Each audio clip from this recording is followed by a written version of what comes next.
Everyone tonight to the Midnight Ride.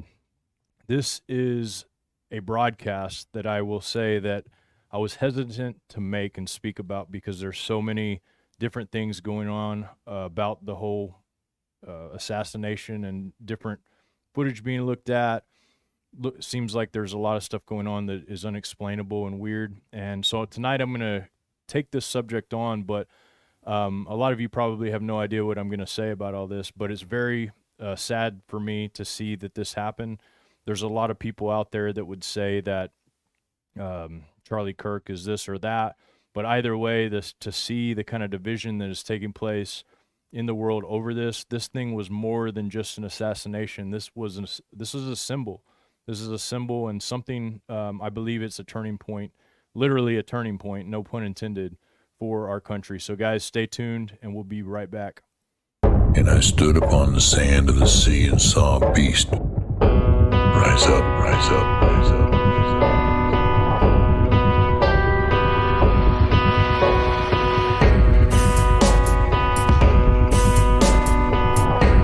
Who is able to make war with him?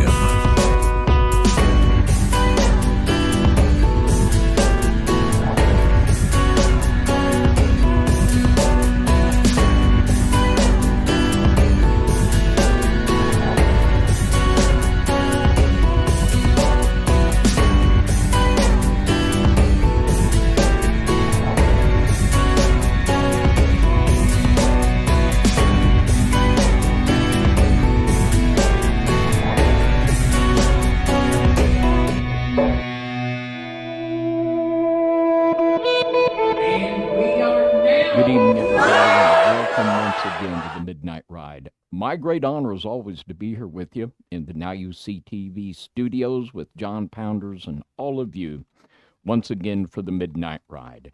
Tonight, a very, very timely subject. Of course, the Charlie Kirk assassination. And it's very controversial, but we're not known to shy away from controversy. So that's what we will be doing tonight. So, John, it's good to be here as always. Yeah, it is good to be here. And I hate, talking about these kind of subjects because there's going to be so many different kinds of people listening tonight, David. There's all types of people. There's people that are really mourning for the death of Charlie. There's going to be people that are glad that he's gone. And then there's the people that are into the conspiracy side of all of this stuff. And so tonight is going to be an interesting topic. It's not something that I like talking about is people's death, but I think you guys will get a closer understanding after all of this. I really do. I think that when we look at all this stuff together and after we look at your guys' comments and live chat and all of the different stuff, I think we'll come to a better conclusion based off of all this. So I'm really kind of excited about doing it because of that, but at the same time, it doesn't bring me any joy to talk about someone dying. It really, really doesn't. Not at all, actually. This is a really sad moment for a lot of people, including some people that we know that actually worked for Charlie and know Charlie personally. So there's a lot to talk about, a lot of weird things, including in all this, David, a lot of weird coincidences that are taking place that we are going to discuss towards about the middle of the broadcast. So make sure you guys stay tuned for that.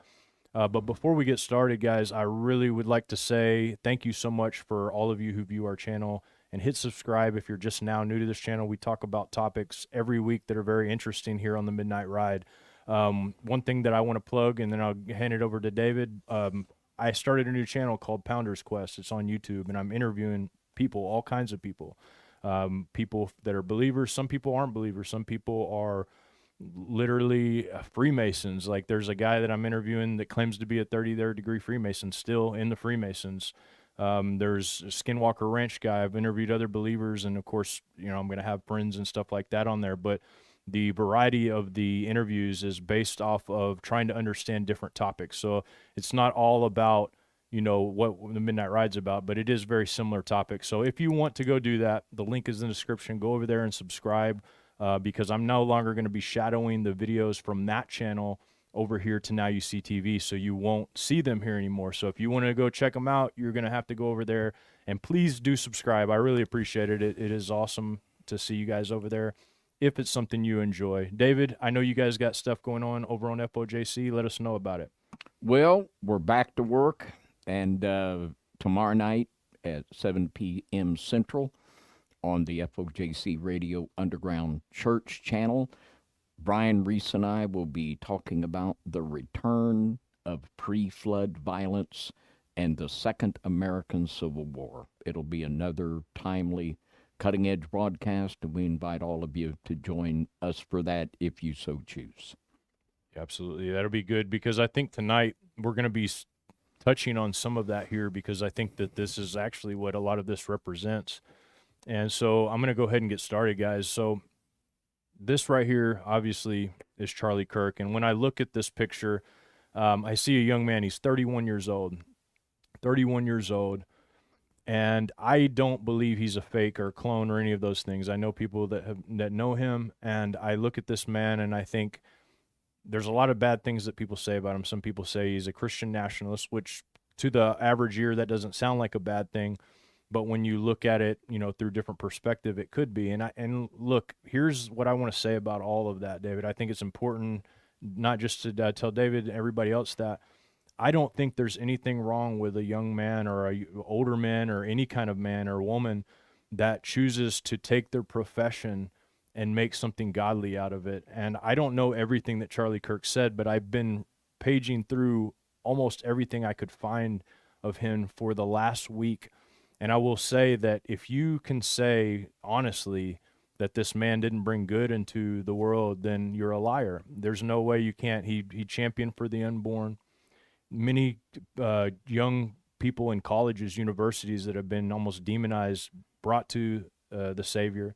There's maybe controversial things he said, but I didn't see that to be that controversial personally. I think that it's more just people wanting to cause a big uproar out of nothing. I don't know everything about the man. I know that he has maybe ties to people that aren't so savory. I mean, anybody in that kind of position of power is going to do that. And just, being in a picture with someone who you don't like doesn't mean anything. Like, there's people, I've taken pictures, I think just over the last few weeks, David, me and you alone have taken pictures with hundreds of people. Oh, yeah. And any of those people could bring up, see, I know this guy. I met this guy before. I know him. But they just took a picture. So we're going to leave all that stuff aside for a little while, and we're going to just think about this and think about his wife. There's a lot of really hardcore conspiracy theorists that don't think he died, or they think that he was a clone or wasn't a real person. But there's people that accuse me of being a clone, people that accuse me of not being a real person. In fact, there's a video going around of a lady that claims that because of I sold myself out for SpiracyCon, and the John you guys see right now isn't the same John that you used to see. And so I know that's not true. I can't prove it to you, but I know it's not true, and my wife knows it's not true. My family knows it's not true. And I pray to God that if something like this were to happen to me, that all of the people out there that are accusing of this won't do that to my wife, man. I look at his wife and I see pain. I saw their little children running towards their daddy type thing, like what happened to daddy. And I think about this stuff, and it is sad. It's super sad. So we need to be very sensitive, because nobody out there in internet land knows everything about what happened. None of you guys know that. None of you know that is a fake. I mean, I've seen the videos of a fake person in the casket. I've seen videos saying that it wasn't a real shot and all these different things. And I'm thinking, and I combed over a lot of stuff, and I'll actually show some ballistics videos here later that kind of see what happened. I'm not going to show the actual assassination because I don't want to see that again in my head. It was a disturbing thing to see. Although I did go through it and comb through the best videos I could find frame by frame. And it still haunts me in my mind to see what happened there. And so when we look at this stuff, we're going to look at it with the eyes of Charlie's wife might be watching this.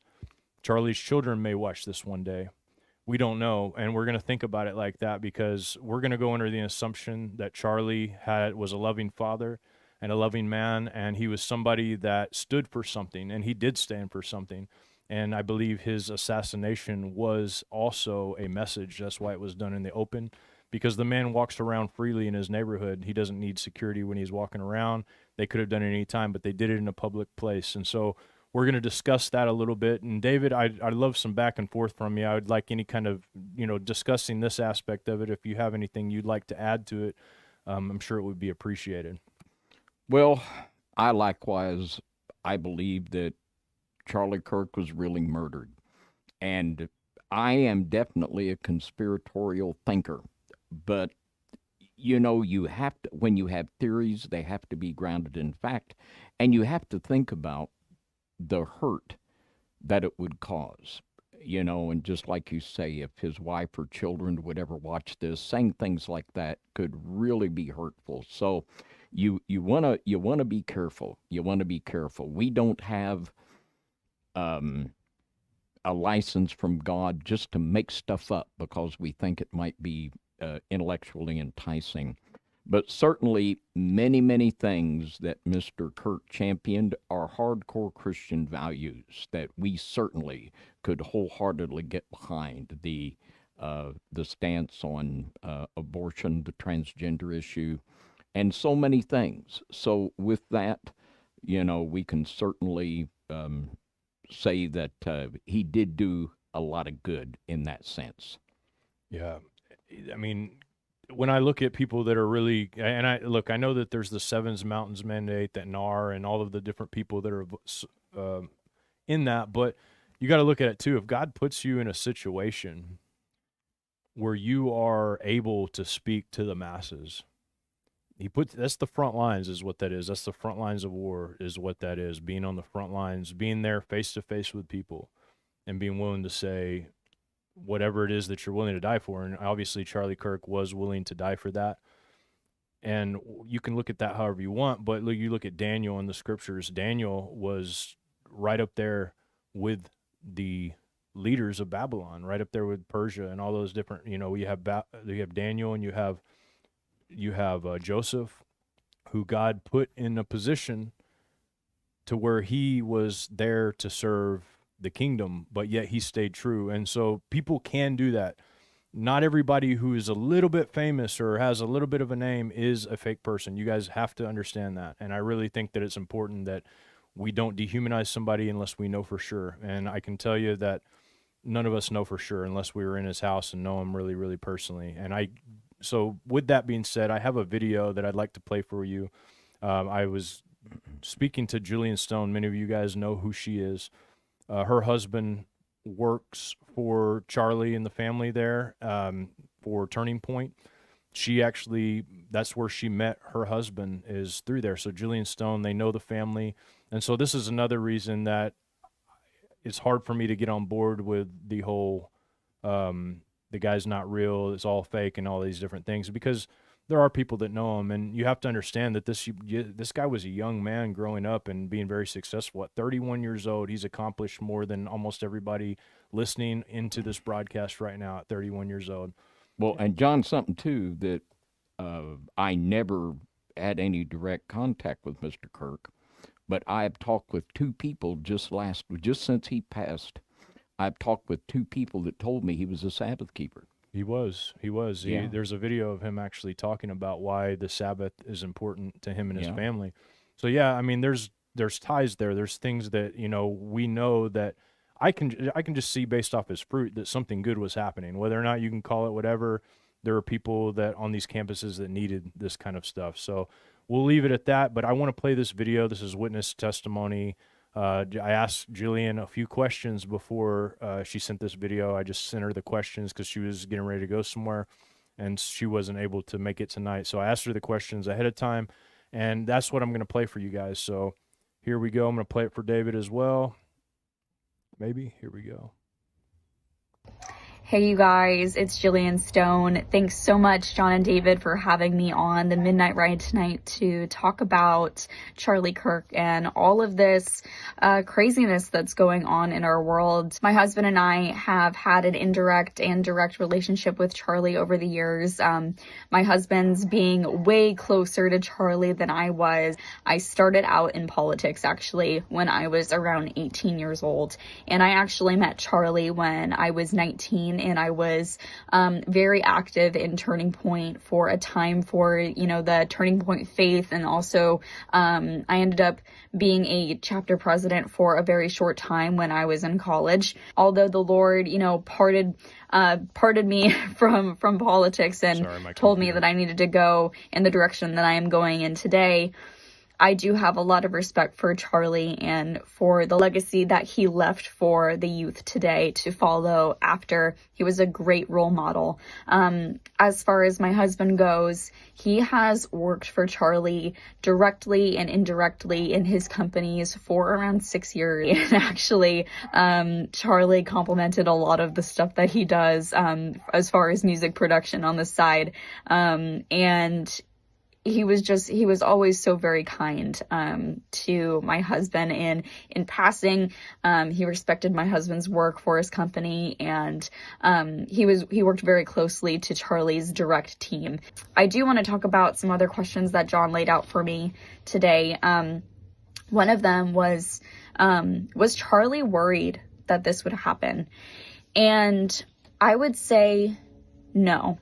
Charlie was very fearless. He was very much involved with his faith. He loved Jesus, and he loved witnessing to people and sharing the gospel whenever he got the chance. He knew as well that he had established a legacy for Turning Point USA that would be sustainable if something like this were to have happened. What was the impact on my husband and I? For me, I was very sad.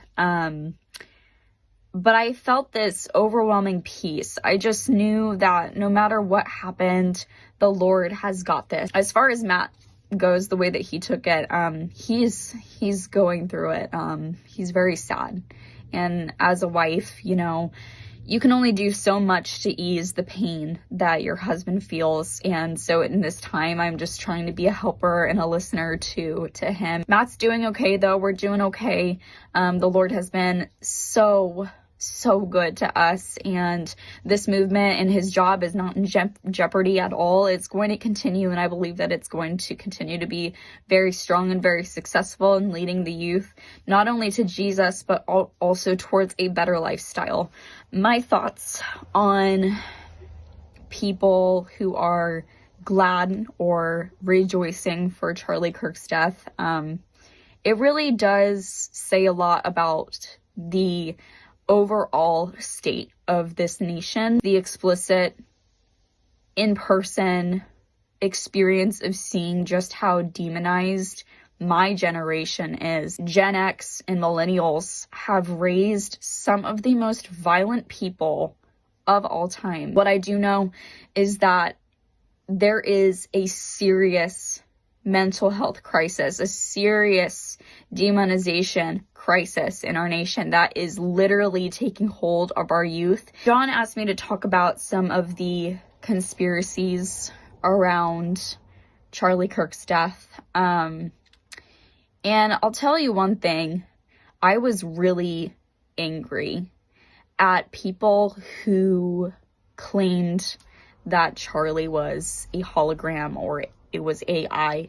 Knowing that there are people out there who watch the execution in 4K high definition and then having the desensitized and inhumane response to view Charlie as not real, as it was fake, was a hologram or AI, I'm disturbed by those people. At what point are you going too far? But moving on, do I believe that something fishy was happening? The answer is yes. And I want to respect Charlie and his family as much as possible, because the main thing is we only have, as the general populace, so much information. The FBI said that they were purposefully covering things up and they were not releasing specific information to the public. Charlie Kirk's best friend, Candace Owens, she was Charlie's best friend.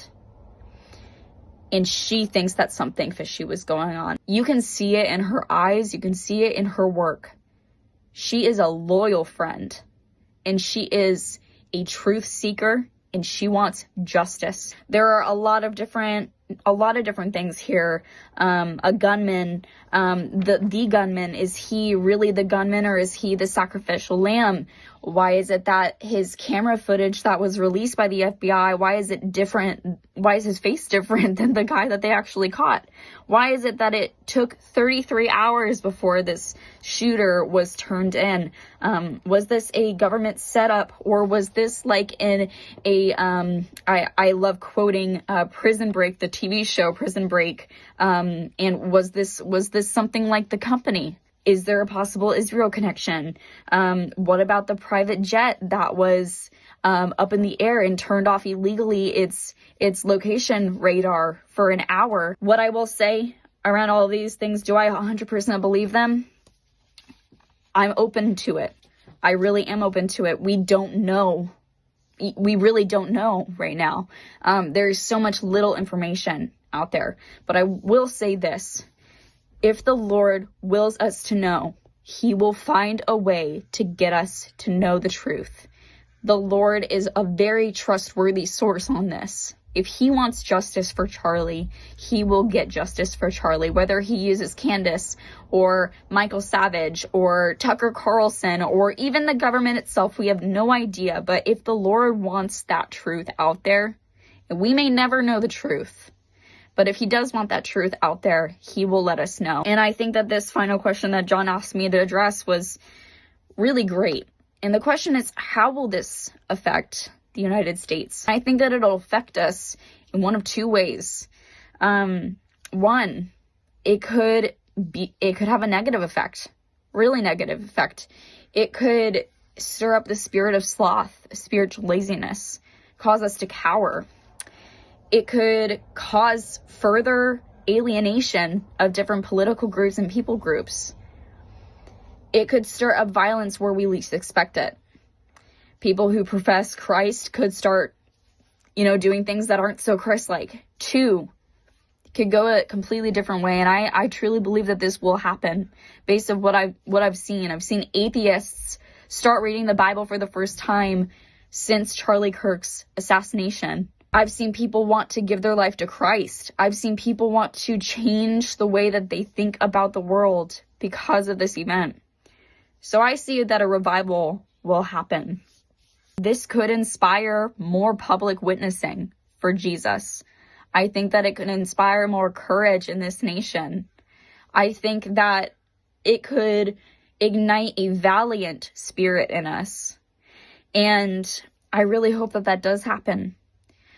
For me, I'm just hoping that everyone is willing to just look to the Lord and to look to Jesus. The Feast of Trumpets is coming up, and it is a big, big holiday. It's a great thing to observe if you're new to it. And I'm really excited to announce my ebook later this week and how to emphasize battling to win over spiritual warfare in your house. This is what the Feast of the Trumpets is about. It's a declaration of war to the enemy. It is. And it is so cool because a lot of people think about, the trumpets are in Revelation. Well, little do you know that the trumpets and the symbolism of the trumpets are everywhere in the Bible. There are so many great stories revolving the trumpets and the overall victory of the Lord. So that's all that I have for you guys today. I hope that blessed you, and I hope that it gave you some answers and maybe allowed you to get to know me and my husband a little bit more. But I love you guys. Thanks so much, John and David, once again, and I hope you enjoy the rest of the Midnight Ride. All right, guys, there you have it. That's from Jillian Stone right there. And I just want to say this. There's a live chat going, and there's going to be comments in the section. And remember that everything you say in any comment, first off, the people are getting fired for some of the stuff they say. It's being recorded. Some people are losing their visas over it. It's like you need to be careful. And a lot of these people are saying that they're questioning things, but really, ultimately, it's slander to accuse people of stuff that you don't have proof of. It's 100% slander. There are some very weird things about this that us conspiracy theorists can get behind, for sure, that are weird, that are facts, and you can see them. But some of this stuff is unfounded and slander because you don't know. And if you did know, then prove it. Otherwise, shut your pie hole, quit slandering people. We can discuss things and show evidence, do all that, but we're not going to slander people here. This is not what we want to do. And I think that the time for that really in public, people need to understand that everything you say is being recorded and being everything on there. You guys need to be very, very careful about that.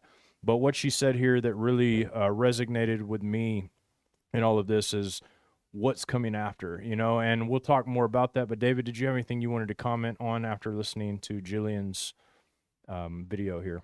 Yeah, and I believe that only after we understand there was a real Charlie Kirk that really was killed can we understand the conspiracy that was behind that. And a lot of that is just disinformation to cover up what we really need to know. And right now, we haven't had really enough time to look at all of those things, to analyze them. But I know there's going to be a lot of people have a lot of eyes on this, and there's going to be things that they're going to come out in the future, in the very near future. Now, I want to say this also, that I am not naive, and I could there's things Mr. Kirk advocated I could disagree with and do, but I don't think this is really the time and place for that. But I would like to read in Philippians chapter 1, beginning in verse 12.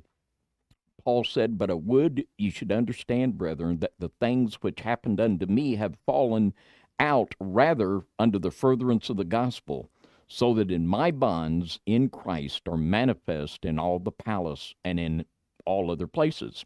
And many of the brethren in the Lord, waxing confident by my bonds, are much more bold to speak the word without fear. Some indeed preach Christ, even of envy and strife, and some also of goodwill.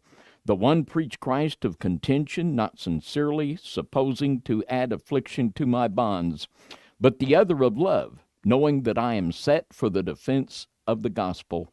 What then, notwithstanding every way, whether in pretense or in truth, Christ is preached, and I therein do rejoice, yea, and will rejoice." And it is the gospel that saves people. Nobody is a perfect person, and it is the gospel that is the power of God. And Mr. Kirk did preach the gospel, and it was a straight gospel. So I thank God for that. I thank God for that, and every believer should thank God for that. And like I've said on FOJC regularly, if your drunken uncle told someone about the gospel and they got saved, it'd be a real conversion, because the power's in the message. So we need to rejoice, and I don't rejoice when a false gospel's preached, but when the real gospel is bringing people to saving faith and new birth, I'm thanking God for that. Yeah, and what's beautiful about this is, like, I can tell when we do broadcasts like this how impactful they're going to be by the amount of trolls that show up, the demons that get stirred when things start being talked about that are life-changing and could be powerful to people, because people are going to miss this because they're so entranced in their own train of thought. They think, okay, I know it all. I know these guys are this, whatever, but that's a foolish spirit won't listen to things. I mean, we're not even, a few minutes into this broadcast, and there's already people that literally just completely throwing off everything we said because they believe this or that. It's like, that's the kind of people that are going to end up one day, if you really look at it, they're going to be the ones that just show who the light is, because when you have people like that acting out, that's the kind of stuff that shows who they are. And when the Christians, their results are different. Like, I'm just thinking about this. Remember the George Floyd thing when everybody rioted right after that? Like, I'm talking like riots. And then after Charlie Kirk, you have prayer circles, prayer vigils and stuff. So there's a big difference in the spiritual realm there, which leads me to what I was talking about, what Jillian said at her last point, where she talked about something's getting ready to change. And I really believe, and I feel this, I felt it actually before Charlie Kirk, and we've talked about this before in many broadcasts, that there's been a shift that has taken place spiritually. And I really do believe that, and I think that what's going to happen from all of this, and I don't know for sure, but when I look at the symbolism behind Charlie Kirk, which we're going to talk about, there's a lot of weird stuff going on with that symbolism that lead me to believe that for sure this is more than just a man that was shot. This is something much deeper. And so what we started to see, like almost right after this whole thing, are weird signs, and I'll talk about that. But I want to show you guys something. So I went online and I thought, if there's something to some type of revolution type thing that's going to be taking place, there's going to be signs, there's going to be symbols, because I do believe, which we'll talk about here in a little bit, but a lot of these people are programmed people. They're programmed multiples. Russ Dizdar talked about these people, but other people have talked about, even Albert Pike discussed these people, and we're going to get to that. So I want to show you, this is the first thing that I looked at. I looked online and I'm like, God, show me something. Let's see if there's signs, whatever. And this could be something. I want to get David's take on it, because David has looked at some of this stuff before. But this is a magazine called Eugene Weekly. And this is a trans person on the front here. It says, as the Trump administration attacks trans people, some queer folks are armed and ready to bash back. Now, the first thing I saw was the way that this trans person was sitting on here and their positioning. And then when I looked at this, I immediately, in my mind, the first thing that came up was the hanged man, because of the way the legs are crossed, because of the way the arms are crossed. But this is the exact inverse of the hanged man. The hanged man is supposed to be, let me put this on here so maybe you guys can see what I'm trying to say here. So the hanged man, upside down, the man has his arms behind his back, folded in a way to where the triangle, his head and his arms make the triangle, and upside down to where his left leg is placed behind the right leg. This is the exact opposite of that, where the right leg, or the left leg, is placed behind the right leg here, but then you have the upside down or right side up, and the arms are crossed in the front. And there is a meaning to this. I got these meanings from the tarot. Let me read this. It says, the hanged man serves as an example to the presumptuous, and his position indicates discipline, the absolute submission which the human owes to the divine. Considering alchemically, the hanged man shows the sign of personality. So the exact opposite of this, which is what I looked up, is this, and this was on pagangrimoire.com, but I looked it up in also the one of the tarot books that I have access to. And the difference between this, the exact opposite of what I read you, is resistance, stalling, martyrdom, time to move forward, and missed insight. And so this is one of the symbols that I see. I'm sure that if you guys comment, let me know more that you guys see, but you're going to start seeing them. I'm also seeing, because this represents the 12th letter of the alphabet, of the Hebrew alphabet. Let me go back here so you guys can see this symbol. This symbol right here, and I believe this is called the Dalet. I believe, I could be wrong on that. It could be I can't remember off the top of my head, but this symbol is widely used in a lot of their publications as well, even the way people have their hands on their face, and just even the Antifa flag has a very similar shape to this thing. And I could be looking into stuff. I want to know what your guys' thoughts are on it and what you might have found. But if this is a mental thing, if this is something that is triggering people on purpose, there's going to be signs. There's going to be something that, and this is a publication that would go out to a lot of the people.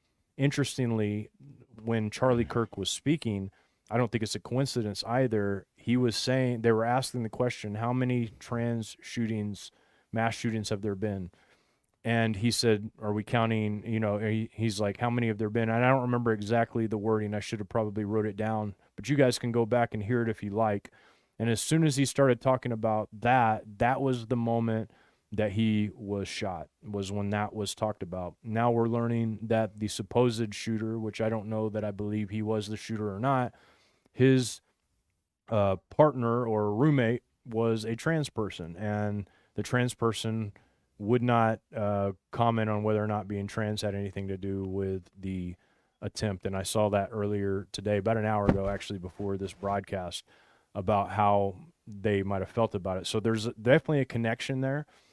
There's a lot of crazy things that have gone on with this just this year, and we'll discuss more about that. And I want to lay this out before I have you discuss this, David, because I want to show you what I think could be happening. This is right ahead, sir. All right. This is Albert Pike, and he was a Freemason. He was the Sovereign Grand Commander of the Scottish Rite, and he was also lawyer, poet, general. I mean, you name it. He's one of the only people with a statue. I think his statue might have got torn down in the riots, but he was one of the only people with a statue left in D.C., 33rd degree Mason. And this is something that is supposed to him be writing this in a letter to Mazzini. And this is what it says. So we're going to read it. And it says, "We shall unleash the nihilists and the atheists." And this is about World War III, post-World War III. This is when they're first, before this, the Zionists and the Muslims will fight a bloody war and turmoil. And then this happens. It says, "We shall unleash the nihilists and the atheists, and we shall provoke a great social cataclysm, which in all its horror will show clearly to all nations the effect of absolute atheism, the origins of savagery, and of most bloody turmoil." We also, this book that you guys, most of you guys may have heard of it, maybe you haven't. I don't even know if you can get copies anymore now. Disdar has passed, but it's called The Black Awakening, The Rise of the Satanic Super Soldiers and the Coming Chaos. And he detailed what he called these super soldiers that are waiting, basically sitting in limbo, waiting for the orders, waiting for the trigger, is what he called it, a trigger, because they work off these trigger points. And David, before I go on here, I would love to get your take on the idea of these people being possibly branded underneath this swarm of nihilists, this swarm of possible being unleashed on super soldiers, being unleashed on society. Well, in the scripture, Genesis 6, verse 11 and 12, it says, "The earth also was corrupt before God, and the earth was filled with violence.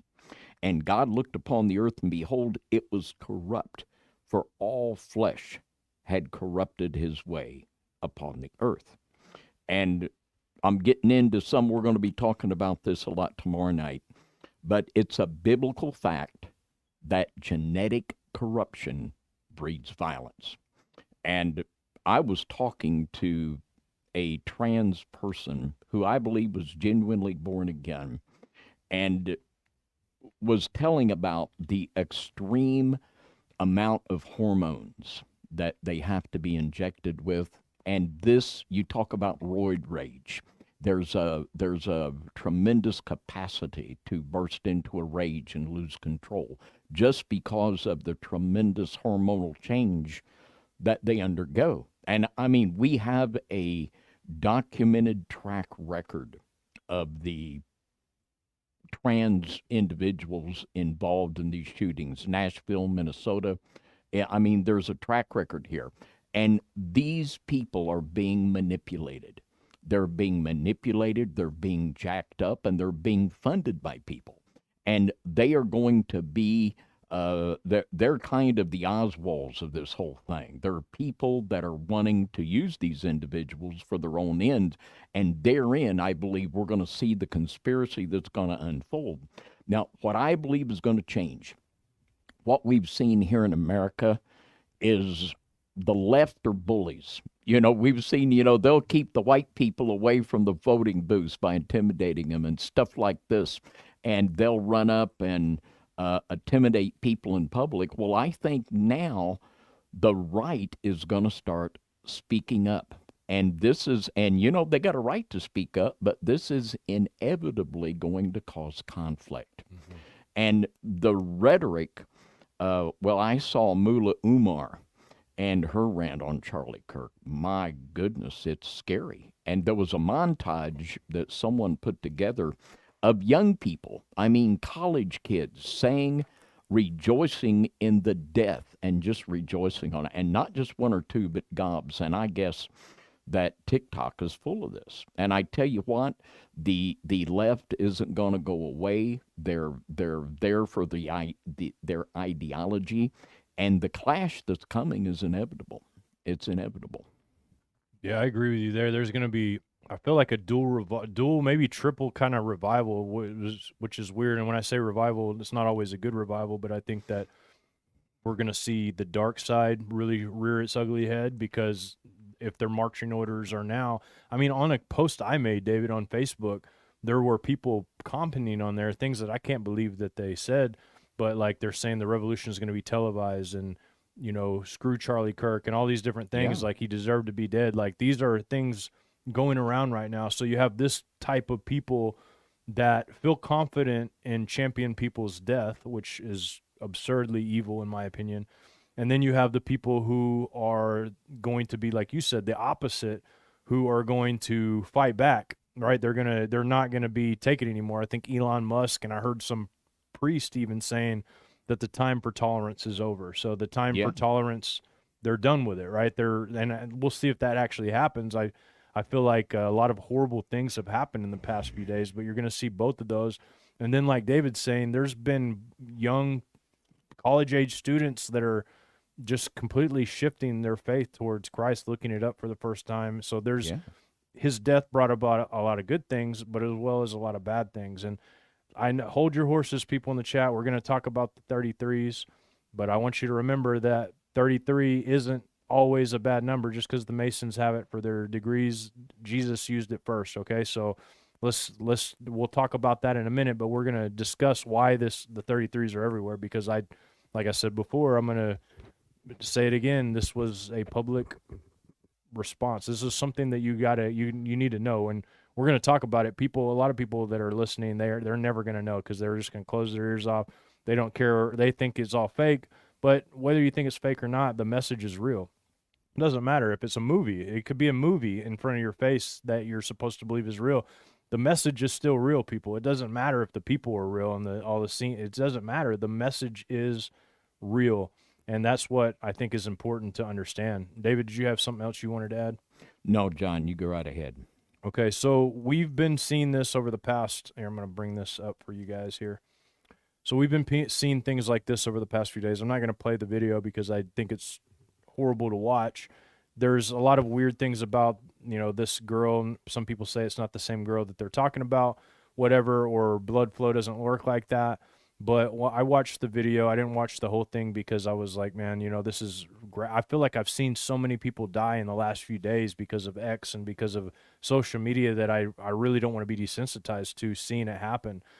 But whether or not, like I said, it doesn't really matter. The symbolism is there. This is a guy that's been felony several times, went to prison for aggressive things, and has been let out over and over and over again.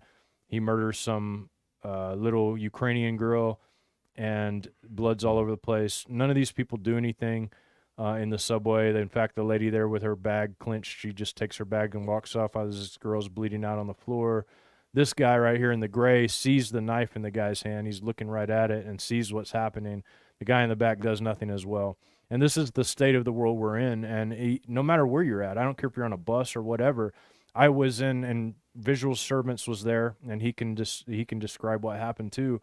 But we were in Pigeon Forge, the island, and this was last weekend, I believe. Maybe I can't remember what day it was we were there, but we were outside, and our wives and some of the children were in one of the stores, and we're standing outside kind of waiting. It's a beautiful weather. If you guys knew the weather last few weeks, the weather was wonderful. So we're standing outside, and I think a couple of the kids were with us out there. And as we're looking on towards this alley, okay, so we're in front of the store, and there's an alley that goes through where there are bathrooms in the alley, and it's like there's workers over there, like near the maintenance places, and there's people in this alley. And me and Brian are standing out there talking, and we start hearing this yelling, like people like yelling, and this guy's like yelling at these people in the bathroom. And so I'm looking over there, I'm like, are these guys joking, Brian? What's going on? So we're kind of like paying attention. And then these three guys come out of the bathroom and start following this young man out from the alley, actually walking right towards where myself and Brian are. The guy's yelling, challenging him to a fight. And these are young men. They all look like they are ready to scrap. They don't look like they're wearing the little polos and shirts tucked in. They're ready to go. And it looked like one guy had something in his hand. And so I told Brian, I said, look at all these people watching. There's like 20 people literally watching this go down, and there's somebody even filming, it looked like, from the other side of the alley. And I said, Brian, go take these kids and put them inside that store. Go inside the store for a minute. And so in my mind, I'm thinking, like, I got to break this up because they could pull out guns. Somebody else could get shot. all of these things. So I go up to them and simply say, guys, listen, we're not going to fight here. It's not worth going to jail over, going to prison. Anything could happen. And the 3 guys that were approaching, I grabbed their hands and shook their hands. I was like, you guys go that way. And the other guy was like, get your stuff and you go that way. And they did it. They obeyed me right away, and they did it. They just went off their separate ways. Something that any normal citizen can do is just break up a simple fight. I'm not saying get up in the middle of people stabbing each other, but if you see something's happening like this right here, if one of the people who trained in life-saving tactics, they might have been able to help this girl. I don't know for sure. I don't know where all she was stabbed at, but nobody even tried to help her until a long time after that. People finally rushed to her assistance. And man, when I look at stuff like this, it just disturbs the fire out of me. But this is becoming normal. You saw what happened in Chicago recently, and what's happening in some of these crazy cities that are just run by absolute, I don't know what's going on there. I can't speak for what it's run by. I don't know, but I can tell you that it's not good. And you go to these cities and you're seeing people get beat. You're seeing constant reminders of this every single day on the freaking news. Somebody's getting beat up, and it's always like in this case, the small white girl, Charlie Kirk, the basically a major symbol for Christianity for a lot of people. You have like regular people getting beat up in the streets. So they're creating this, not only this left side, right side paradigm, but there's also a racism element involved. And I'm not saying they're trying to create racism, but the fact is that this stuff does happen to white people all the time, but they're just now, the news is just now covering it. Before that, it was all the other way. It was all the black people. They only covered when black people got something happen. So it's always, you can see where the media kind of takes its toll on humanity by choosing which stories it wants to cover. But this is a horrible story to even really think of.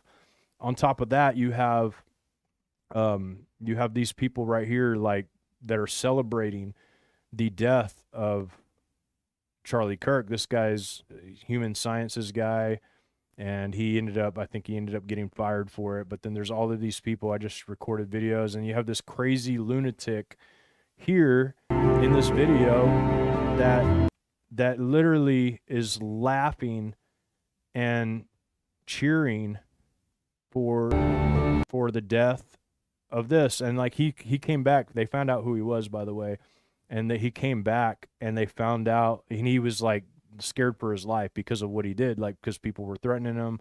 He's got a wife and kids of his own, and he pray for Charlie Kirk and his wife is what he's saying. But who in their right mind, what kind of father is going to cheer when another man who's a father gets shot in front of everybody? He's not doing anything violent. He's not hurting anybody. He's speaking. He died for what he said.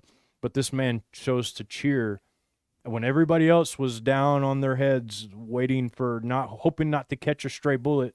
This lunatic's cheering. But you have people like that have been inserted into society. I used to think that before it wasn't a very big amount of people, and I still don't think it's that big. But I know how social media works. I know how the news works. They choose to hone in on these crazy people to make it look like it's normal for people to behave this way. And I think what happened was, and this is the playbook you see in a lot of different cultures, those small groups of minorities that were, completely crazy. And when I say minorities, I'm not talking race. I'm talking people with blue hair that trump around and act crazy. Like those people exist, but there's not as many of them as they lead you on to believe. But because we've been desensitized to this stuff over and over again, we've seen them over and over again on the news and on the media and on the social media, there are people that are starting to just go ahead and go along with it, think it's normal to hate somebody for preaching positive values on campuses, think it's normal to have abnormal to have conversations and want somebody dead. That's the kind of people that we're raising in these stinking universities. And I do believe something's got to be done. A lot of people would say, oh, you're a Christian nationalist because you believe that we need to do something. Absolutely not. I just believe that as my duty as a man of God, and hopefully yours as a man of God or a woman of God, is to take dominion in at least some area that you're in. I don't care. I don't know what you do, but if you're at the school, take a little dominion there. If you're working at an electrical company, take a little dominion there. And I'm not talking about dominion for the conservative state. I'm talking about dominion for the kingdom of God. We need to be setting up our areas and doing things that are righteous in our area. And a lot of the people that are complaining, oh, Charlie Kirk's a Christian nationalist and he was this or that. What do? You sit on your chair and you look at the computer and you talk smack. you slander people. I'm not saying that the man was perfect, but in general, the fact is he stood for positive values, and we have to remember that. And a lot of these other people that are doing this evil stuff, they're not standing for positive values. I don't want to be lumped in with those people, that's for sure. But I also don't want to be presumptuous about what's actually happening here. And so we're going to talk about more here in a minute. But David, did you want to comment on that before I move on to my next slide here? Yeah. We're at the time of the fall feast. And every year at the fall feast, the demonic come out and rebel. And I know here at our ministries, the attacks just absolutely go crazy around this time. You'd see stuff you wouldn't believe. And right now, the dark powers are really, really strong. And carnal Christians and demoniacs, they'll attack. And the main thing is hurt somebody. If you can't hurt them physically, attack them, defame them, hurt their ministry. And it's a demonic spirit. And you can see this manifest as clear as day.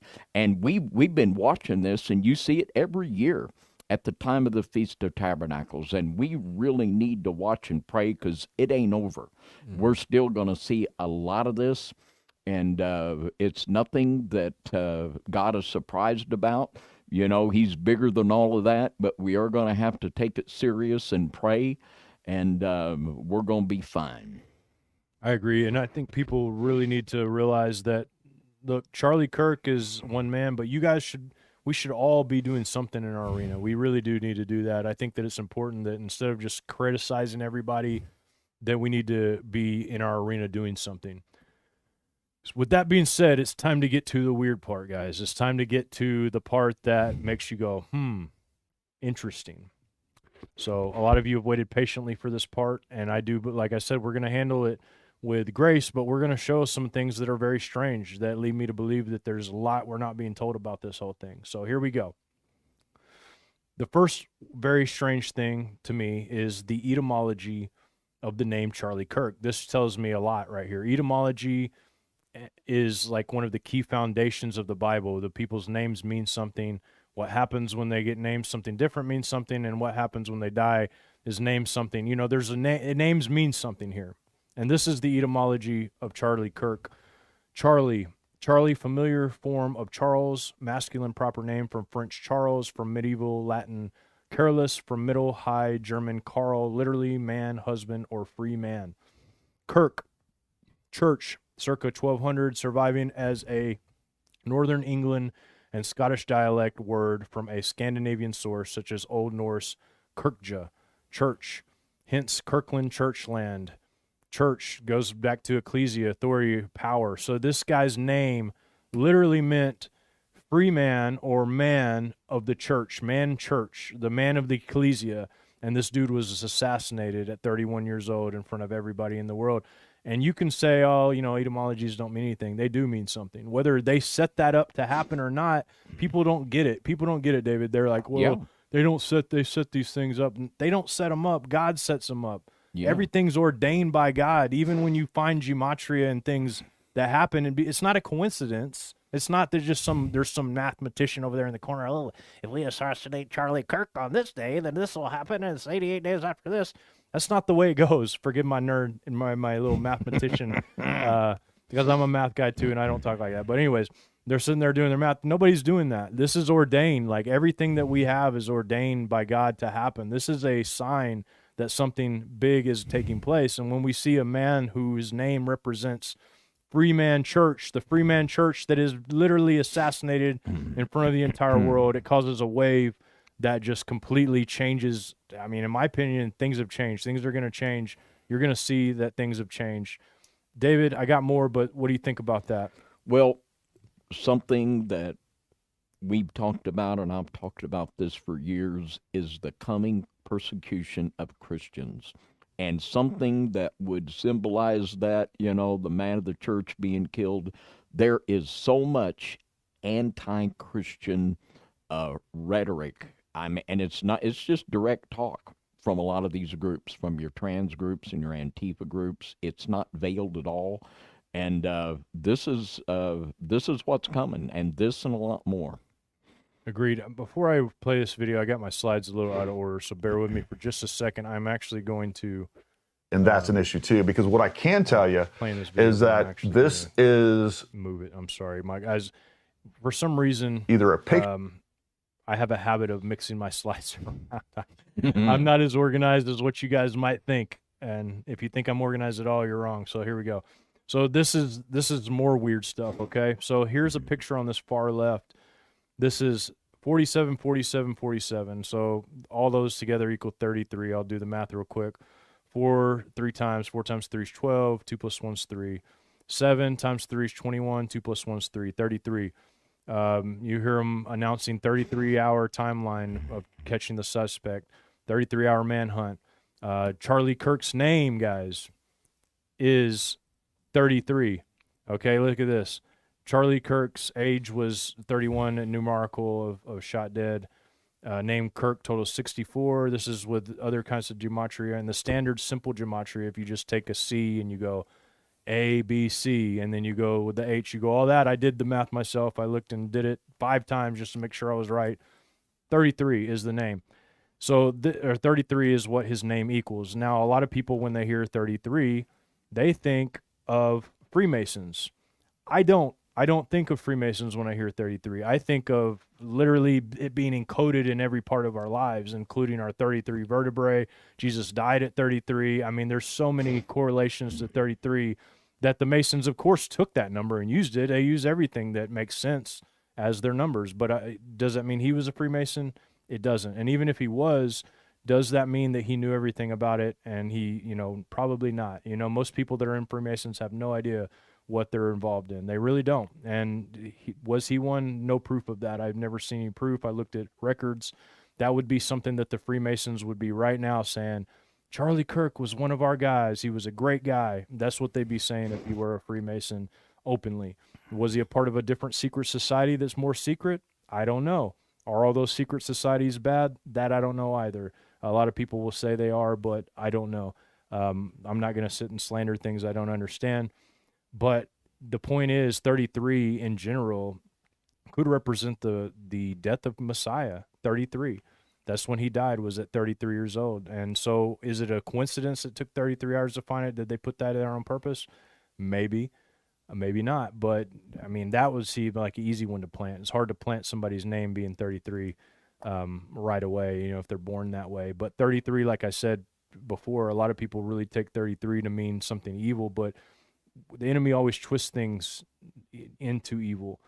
In my opinion, this is what is kind of happening. It could be happening here. I don't know. I mean, it could be they're all Freemasons and they're doing this, but I don't necessarily buy that. I think that a lot of the Freemasons are in control of the narrative.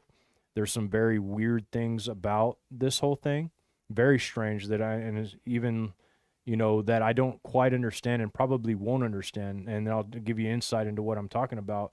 It's not the video footage of him getting shot, because I know how special effects work, and that he had a lot more blood than just a single shot. Now, I know in movies they can make blood gush, but in order to do that, what you guys have to know is they have to make all fake skin on the person. They actually have to shoot a tube that goes all the way through that shoots blood out, and they have a machine. So like when you're seeing in movies somebody just spraying blood out everywhere, there's a person behind them with a machine hitting a button, spraying it out. Now, there are things that can make blood trickle out that you can hide in prosthetics and stuff like that, but this is more than trickling out. If you saw the video, it's very horrific in what it actually looks like. But so I know that there are coincidences here that are weird, and like Jillian said, there's things about this that are strange. You saw people behind him making hand symbols. I don't know what that's about. Why was this guy that was reported on a roof allowed to stay on the roof? I don't know what that's about. And there's a lot of things about this that just don't make sense. And I think that it was possible we have a patsy here. It's possible. I mean, it's not the first time that it's happened that I know. I don't think it is anyway. What do you think, David? Well, the original thing about the number 33 that got the Dark Realm all fizzed up about it is there when the children of Israel were going in to take the land under Joshua. On the east side of the Jordan, there were 2 Nephilim kings took down, Sihon, the king of the Amorites, and Og, the king of Bashan. On the west side of the Jordan, there were 31. They're specifically listed there in the scripture in Joshua. There were 33 Nephilim kings taken down. That is what they're still sore about, and that is why we see the left of the dark realm, whatever you want to call it, use this number 33 because they're really ticked about it.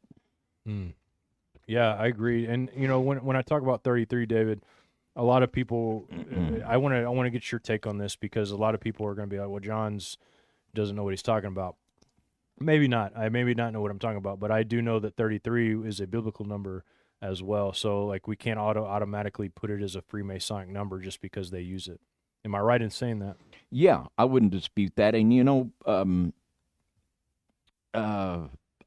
that number 33, and of course Freemasonry, this is used throughout the dark realm. It's used in the New Age, in the occult, and various realms. And certainly you can't rule out the Freemasons either, but I think it's a little early. I know it is for me. I don't have enough context to have eyes on this to develop a full-blown conspiratorial theory, and there could be one, but I don't think the theory is that Mr. Kirk was a clone or anything like that. I think once we eliminate that, we can begin to see these deeper agendas and maybe get an idea just what's going on here. Yeah, and I do think, David, and like I believe, there's no way to really know anything right now, 100% what happened, but there's definitely weird stuff surrounding this. So the idea that a higher power in our world order, even some kind of supernatural power, isn't able to cover up, this, then it's possible that happens. And I'm with Jillian praying that the truth comes out. I hope that we know the truth one of these days, but even if we don't ever know the truth, the overarching message here is really what I think that we're supposed to understand. Like, we're supposed to understand that something has shifted. And I really do believe that. When I see that message, I'm not a Freemason. I'm not a enlightened one, I guess you could say. I'm enlightened underneath God's enlightenment, which I think is better. Well, you might be a Freemason after this message. I might be a Freemason. You might be inaugurated by the mass consensus. No, I'm kidding. Oh, you never know. I mean, a lot of people think that about me, but I know I'm not. And you guys can look. I mean, there are secret societies out there that are more hidden than the Freemasons, but I'm definitely not a Freemason. But either way, like I said, I don't always discount stuff just because it says 33. I'm not going to get it tattooed on my body. I'm not going to wear a shirt that says 33. But if somebody's age is 33 or their name equals 33, it doesn't automatically mean anything. I mean, David's name might mean 33. Have you guys ever done that math before? My name might mean 33. I know mine doesn't. I've done the math before. But your name might be that. And one day if you die, or you all of a sudden, a fake, I don't know. So, well, and it's just like God made the human body with 33 vertebrae. Yeah. That's not a bad thing. What is bad is how Freemasonry parallels that with their 33 degrees, and also the Kundalini Yoga. It raises the serpent fire up through the 33 degrees to the pineal gland. Yeah. You can see that which God did, which is right, and how it is perverted. Yeah, and if we got to be reasonable here, there's a lot of people that they're just so unreasonable with this stuff. They can't truly understand, wrap their mind around the fact that these symbols, God might have even put them here, may have put it on the heart of the man to put 33, may have put it on the heart of his mother to name Charlie Kirk 30, this. I mean, all of these things matter. I mean, there's things that aren't controlled. You can't control the gematria of an event or of a time or any of that. You can't control that. You can't control any of these things. Like, this is only a supernatural power could control some of these things. And we've seen that before with other incidents that are just so many, with Donald Trump, for instance, his name, all of the things surrounding the man. I mean, my goodness, you couldn't set that up if you wanted to. It'd be like, oh my goodness. But anyways, David, did you have anything you wanted to add? I think I have a video I was going to play of ballistics that I think that there's some people that might need to see. And I'm going to play that first before we go on. And David, if you had something you want to add before this, then please do. But I have this, and then one more thing that I want to share with people, and then we're done. So did you have anything you wanted to share about what we talked about? Well, just a couple things that are rattling around my noodle is the scripture that we've talked about a lot of times here on the Midnight Ride from 2nd Esdras about the eagle head on the right side eating the left. And that has always been in my mind, and everything we see could be moving toward a very literal fulfillment of that. And something else is the scripture in Ecclesiastes where it says that the thing that has been is that which shall be.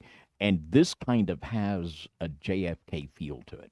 You know, it's very reminiscent of that which we saw in the late 60s with the two Kennedys, Martin Luther King, and it's just kind of got that same feel. It's like, here we go again. And there's patterns to history, and there's patterns and there's cycles, and a lot of that is because there are demonic forces that are repeatedly trying to achieve an agenda. So, and another scripture it comes to mind is how Jesus said that there's nothing covered that won't be revealed. And a lot of these things could be God putting things there to help us reveal and understand. So we really are it's a little premature to be jumping to a whole lot of conclusions right now, in my opinion. Yeah, I think that here's no matter what conclusion you jump to, everything that's shown before us is meant to happen. So you can think it's bad, it's good. It doesn't really matter who puts the information out there. It's out there. You know what I'm saying? So like jumping to the idea that just because you think it's bad could be bad, but it could also be something that is ordained to happen. I mean, things like this happen, dude. I mean, Stephen was stoned, Paul was murdered. They were crucified. Some of the disciples upside down, beheaded. I mean, this kind of stuff happens. Whether or not he's a disciple or any of those things, I have no idea. All I know is that man did a lot. He's a symbol of a disciple anyway. Yeah, I think it's very fair to say he was killed for emulating Christian values. I think that's safe to say. That's the very least that we could say about it. Yeah, exactly. So I'm going to play this video, Ballistics, because look, I'm going to say this, that viewer discretion, it's not going to show the whole video, but it is the best ballistics video that I found. I listened to a couple other people, like I think Mike Adams on it. I watched it frame by frame, and I agree with this guy that I'm getting ready to play, called Charlie, or what's his name? Oh, you're going to find out when the video, but he's, I listened to him about some of this stuff, this kind of technical things, because he understands it. Adams, normally I like what he has to say, but I don't think he really took into account everything, and so I'm going with this guy's video because it makes sense, and you can kind of see exactly what he's talking about. And I don't know if we're going to play the whole video, but I'm going to play part of it so people can see what I saw. I mean, I looked at every frame of these videos, like, and when I talk about frame, I'm talking about one little piece at a time. And so a lot of these people saying it's AI or whatever, maybe the video you saw is AI, but the actual video that is going around, I mean, it could be AI, I guess, but there was a ton of people that saw and watched it happen, a ton of videos from different angles. For it to be AI and all the people in the video to be AI is, man, talk about pulling off something. Is it impossible? Maybe not, but I don't think it's AI. Either way, let's watch the video. And that's an issue too, because what I can tell you is that this is either a picture and or video footage that I can't find anywhere. And it is clearly a completely different perspective than the footage that most of us have seen, this one. You can see right here, this is a screenshot, not even a second before he shot. Not only is the person that whoever took this picture or the video footage much closer to Charlie, it is clearly much further to his right, all right, or as the viewer's left. So it's a completely different piece of footage that we have no time frame for. So I just don't know if something changed in between there. Now, I do think it would be at least a little unlikely that he would go out there without body armor and then they would pull him off stage and then he would go put body armor on. But it's not out of the realm of possibilities. And given that right now we don't have any continuous footage, we don't know if that happened or didn't happen. If you were there and you have information, please send us an email, services@ParamountTactical.com. I would love to interview some people that are there and to get your story and to get your perspective of what happened. outside of even this. Now, the other problem that I have with this picture is just because we can see his nipple doesn't rule out the fact that he could possibly be wearing body armor. All right, so this is a extra large plate. And if I'm sitting just like Charlie is right there and I have this centered, you still can see my nipple.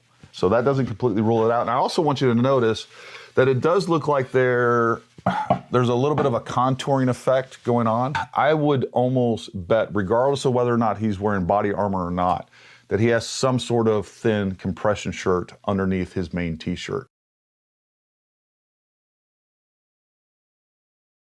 Now, even with an extra large plate, you can still see the outline of a nipple, especially with Charlie Kirk. He's 6'5", he's a big guy. Now, they do sell in, when you're dealing with low profile executive type protection like this, where you want the most amount of concealment possible, they do make much smaller plates. This is just a representation of an 8x10 plate. You can either get it sappy cut or even something like this. But you guys can see there's a lot of space between the plate and seeing my nipple. So just because we can see the nipple doesn't necessarily rule out him wearing body armor. Now, even I would argue against myself right here. If he was wearing some sort of plate or body armor in this particular picture, even if we could see the outline of his nipple, you would think you would also see the outline of some sort of body armor. Soft, metallic, plate, composite, whatever. But again, we don't know when this picture was taken and we don't know if something's changed. Now, when we look at this shot sequence, at the exact moment everything took place, to me, we can clearly see a mass, some sort of vest or something like that underneath his shirt, move upward and then back down. We can see a fairly distinct edge. It goes down and then it settles even lower at the end of this. So as I see it right now, what we're left with is video footage and pictures that contradict one another. And there may be a very logical, good explanation that we're just not aware of right now. But let's just say I got it completely wrong. Let's say he wasn't wearing body armor. We're kind of left in bizarro world because there's nothing else that explains the physics and the ballistics that we see taking place in the video footage. And let me show you exactly what I'm talking about. So this picture right here, we see a couple things going on. So first of all, I would say it sure does look like there is an outline of a plate there. But the thing I want you to really focus on here is the fact that the left side of his t-shirt collar is pulled up almost to his left ear. That is really, really hard to explain if he took a direct shot to the neck.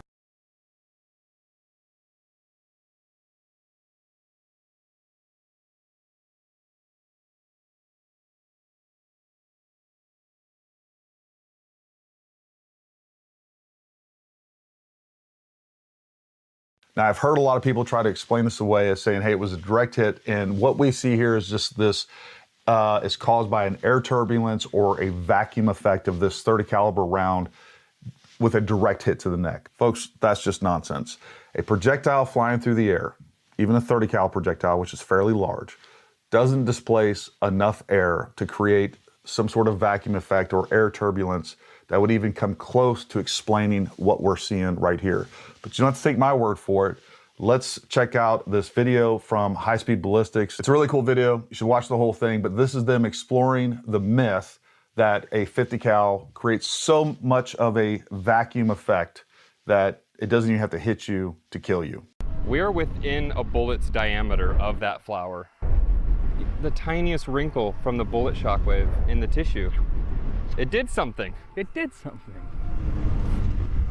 So until it actually impacted a playing card, nothing. So as you can see, even with a 50 cal, there is not enough air turbulence or vacuum effect that will even disturb a near miss of flower, much less explain what is going on with Charlie's shirt and this large amount of mass that looks like it's underneath his shirt moving upward and then coming back down. Now let's talk about the most significant problem with this idea that it was a direct hit to the neck. And that is the fact that if it was a direct hit to the neck is fairly thin, and it's 8 to 10 inches.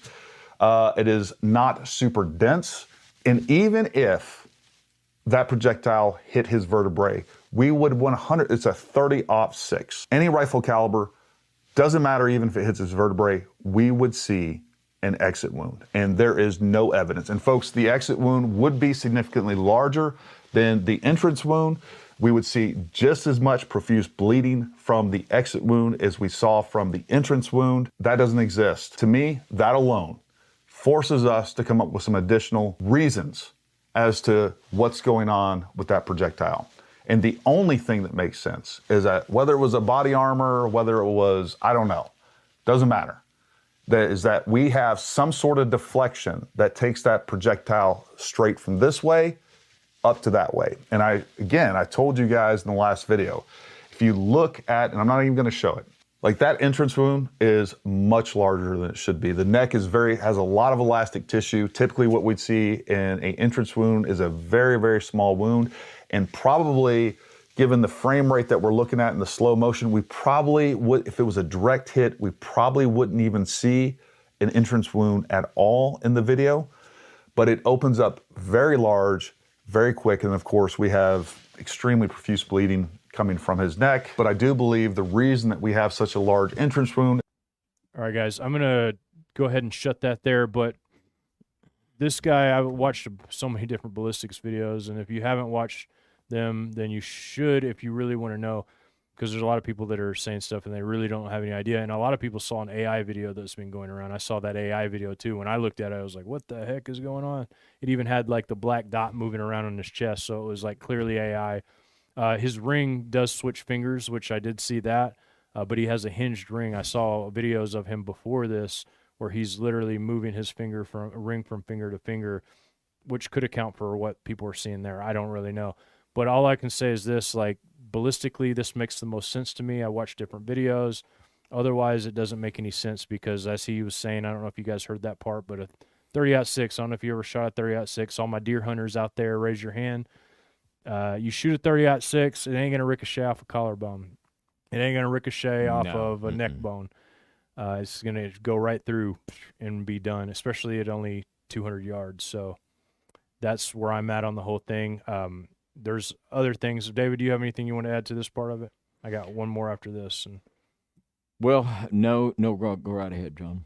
all right, guys. So I'm gonna do this. Like, I'm gonna say this to you guys because this is really, if you don't listen to anything else I said today, I really hope you listen to this, because really all that matters in all of this is, in the end, what matters is when we stand before God, what is going to happen. This is what matters to me anyway. It should matter to you, because this is like literally determines the rest of the existence from here on out for eternity. So it does matter. One thing that I know that it's hard for people to understand, and I don't know why, it's just something, a human condition that we all have, where we trust people. And I don't want you guys to trust people naively. And I want you guys to have discernment. And part of that discernment isn't just a lot of people think, oh, I've got the gift of discernment, I can tell if somebody's bad or not, but they fall all the time and they're never right. So yeah, I don't think so.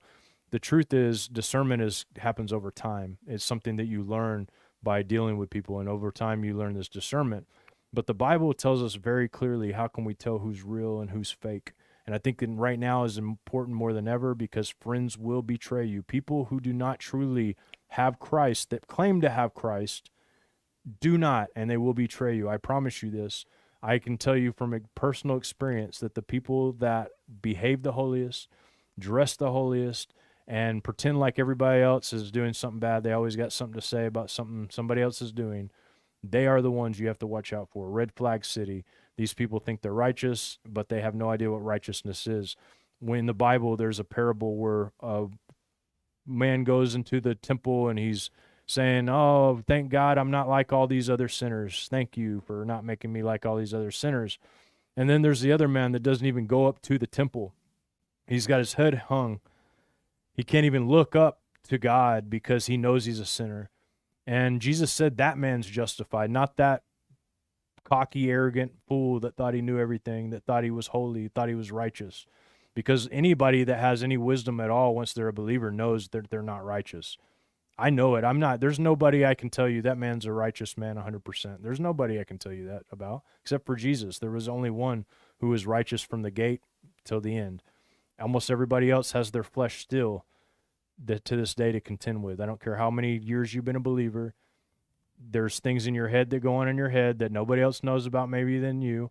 There's all these things that happen, and so you can't fool me. I've been a part of the church my whole life. I've seen the men that everybody think are the holiest and mightiest, and I've seen them fall. You know, I'm not claiming to go around and know everything about everybody's business, but I'll tell you right now that none of us are worthy of anything that we receive from our Father. And this is how you will know believers. This is very simple. Jesus laid it out so easy. There's nothing else he said about this, about how you'll know people other than this. He said, you'll know people in Matthew 7:16 by their fruit. What are the fruit? What are the fruits of the Spirit? Look them up if you don't know. But love, joy, peace, happiness, long-suffering, all of the things that are hard to come by in this world. Most people are irritated all the time. They're quick to anger. They don't have any love for anybody else. They're always trying to bash people. I mean, you see these channels out here just because I live in YouTube land. Their biggest video is a video bashing me. That's the biggest video they have on their channel. Yeah. And then they call it a ministry. They call it a ministry. Okay, so there you go. Where's the love? Where's the fruit? Where's any of those things? None of it, because they falsely accuse, they do all this. I just watched a video the other day, David, to where a guy was saying that I believe in the rapture, that I know that the rapture is going to happen. He took a clip where I said that I'm not going to be mad if the rapture happens. I'm not going to argue with God about it, basically, is what I meant. And he was like, how could you even say that? And I'm thinking in my mind, like, are you going to argue with God if he rips you up out of this earth? And like, you're going to argue with him and say, throw me back down there? I don't think so. But anyways, I digress on that. I'm not going to talk about that. But Matthew 7:16 says, you'll know them by their fruit. Do they have joy? Do they have love? Do they have peace? When you look around their life and you see their family, do their family look like they've been through the Haggard roller coaster, or do they look like they've been, divorced, moved along, don't know where they're at anymore? What's going on, right? Like you look at people and you see their fruit. It's not about what they say, because people can say anything. Father, they can say the best, longest prayers, and they can make them so good. They can dress to the T, boy. They can have the seats on flock, just ready to go. They can have the long dresses on, making sure all the cleavage is covered. But they can be a witch, or they can be a warlock. They can be somebody that's evil. In fact, the devil loves to hide there. And I'm not saying everybody that does those things is evil, but I'm saying the devil likes to hide there. He likes to monarch. He's like not a monarch, but like a reptile. They change like chameleons. They go where they think they can get the most victims. And because people are naive and they don't know what I'm telling you right now, we should all know it. They don't know that you judge people by their fruit. You look at people by their fruit, and that's how you'll know if they're real or they're not. One more that goes right hand in hand with it, but the people you'll see that always are in battles with other people, always trying to condemn other people, always doing this over petty stuff that they think is wrong. They don't have the love. John 13:35, the love for each other. I don't know about you guys, but I think it's time to put away petty nonsense that we've divided over for all of these years over stuff that just doesn't even freaking matter. Ultimately, is this person showing love? Are they showing all of the things, the joy of God? Are they out there doing the things that are of like a royal priesthood would do? Are they making disciples of nations? Are they doing holy sacrifices before the Lord? Are they servants to the people? Are they doing any of those things? And we can't all do exactly what each other do, but we're different parts of the body. We all have a different part that we're supposed to do. And if you can't have love for a brother that's out there trying to win people to Christ, even if he doesn't know everything, you didn't know everything at one time either, and you still don't, believe it or not. I don't know everything. David doesn't know everything, and you never will until you're done. We're all looking at through a glass darkly at this point, and we need to realize that salvation comes through the Messiah, through his blood, not based on something that you think you understand. None of that. We're based on the blood. And yes, Jesus gives us insights, and the Holy Spirit gives us things as we move through this. But guess what? At one time, I was somebody you guys would think, man, this guy is a hypocrite, or he's a Christian nationalist, he's a Zionist, he's all these things. Like, I didn't know any better, right? I'm just a young believer, and this is what I am. We need to give room for people to not know everything. If you think you know everything, the Bible says, and Paul says, if you think you know, any man thinks he knows not what he ought, which means you don't know crap. Basically, you think you know, but you really don't know. And so that we need to live in that space and realize that we need to give grace to others. And like David read that verse earlier, some people preach out of this, some people preach out of that. Let them preach. Let them preach. The disciples came to Jesus and they said, these guys aren't of us, but they're out there doing these things. He's like, let them do it. How are they going to speak evil of us when they're out there doing things in my name? I mean, come on, guys. We have to do this. And right now, division, 44,000 denominations plus. Every single denomination has about 50 divisions within it, and a church on every corner. We got to do better than this, man. Like what happened just recently is going to start. We're seeing it already happen. We've seen pastors getting, murdered recently in their own churches. We've seen people come up and just stab the pastor. This has been happening for weeks now, maybe months, maybe even a whole year. I don't even know because we don't know everything that happens. But I can tell you this, guys, we have to be smart. Fruit and the love that they have. If they don't have that, I don't care how good they talk. I don't care how good they dress. I don't care how good they look. The fruit. The fruit, the fruit, the fruit. Forget the external outfit and the external face and the little smooth words. Smooth words mean nothing. Every single person that has flattered me the most is the one that's also betrayed me the most. Oh. Every single freaking time. If somebody comes in here, and forgive me, I'm getting fired up, and I apologize. I don't do this very often. John. I don't get fired up very often, but there was a guy that made a video recently. I remember telling John this when he left. I said, this guy is a flatterer, isn't he? This guy is a flatterer. And then years later, he's making a video. Like I met him one time. He's making a video about how we're evil or whatnot, and he's the one that planted those weird videos. So like flatterers, people look out for these things. Flattery of the lips is what the scripture says. Read your freaking Bible, man. Read it. And you can quote me on that. Read your freaking Bible. Maybe I need a t-shirt that says that, whatever. Yeah. But read your freaking Bible. Read it because it tells you about all these people. The book of Proverbs tells you about all these people, and we need to know. And so anyways, that's my rant for the night, and I'm done with that rant. David, do you have anything you want to add before we kick ourselves off of here? Yeah, as I say, don't just read your Bible, read your Bible. And that's good stuff, John. It's good stuff, and that's where we're at. And I tell you what, don't buy into the hate. Don't buy into the hate. And that's what Satan wants people to do. Pick a side, and he doesn't really care what side you pick, just so you hate. Mm-hmm. And don't buy into the hate. And just stay close to Jesus and let the fruit of the Spirit work through you, and it's going to be just fine. It's going to be just fine. I like that. It sounds like a good old proverb. Everything's going to be all right. It's going to be all right. Well, is it time for the Pounder's Pound, John? Oh, man, I think it might be time for the Pounder's Pound, David. I think we can do it. All right, then. Let's do it. All right, let's do it. On the count of 3, guys. Here we go. 1, 2, 3. Boom. Boom. Thank you guys so much for doing that. We appreciate it. Share this out if you can. I hope and pray that this helps somebody. I know there's a lot of people that are just going to be, it doesn't matter what I would have said. It would have been, it's evil no matter what I said. It doesn't matter. So we're not worried about that right now. What we're worried about is making waves in the kingdom of God, and I hope that you can see that in us. I hope that you understand that that is what we're trying to do. But if you don't understand it, it's okay with me too, because oftentimes the missions of people who do things for God, a lot of people don't get it. They look at it and they're like, man, this is crazy. So if you don't get it, it's okay too. But I promise you this, when it's all said and done, the smoke clears, those who are left standing will be left standing whether you like it or not. You might have thought that person was a piece of crap, but guess what? They may be left standing when it's all said and done. So we hope we're still here when it's left standing. I hope you guys are too. David, end us out. Well, as always, it's our great honor to be able to speak the Word of God into your life. We appreciate you so very much. And the Midnight Ride audience and the audience at FOJC, you are the most intelligent audience out there. And I really mean that. And we couldn't do what we do without you.